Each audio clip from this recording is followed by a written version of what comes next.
আসসালামু আলাইকুম। আমি সজীব আহমেদ পূর্বাচল বাইক কেয়ার থেকে বলছি। তো এটা হচ্ছে একটা R15B3 ভার্সন 3 BS6।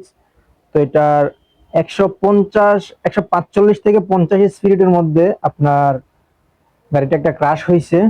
ইঞ্জিনের ক্যারানশেপ এবং কি কানেক্টিং সবকিছু ভাঙে গেছে। হ্যাঁ, ভাঙে একবার অবস্থা খারাপ।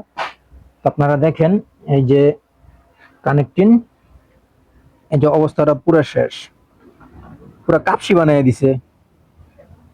এই যে কানেক্টিং ইঞ্জিনটা, তো এটা অনেক দূর থেকে নিয়ে আসছে আমাদের ভাইয়ে, একটা গাড়ি দিয়ে ধাক্কায় নিয়ে এসেছে। হ্যাঁ, তো আমরা এটা সার্ভিস করতেছি ইনশাল্লাহ। খুলছিলাম তো, দেখা যাক কি করা যায়। ইনশাল্লাহ কাজটা তো অবশ্যই কমপ্লিট করতে হইব। তো দেখা যাক কি হয়। এই জিনিসটা মানে আমার কাছে অন্যরকম লাগছে, যে কি একটা অবস্থা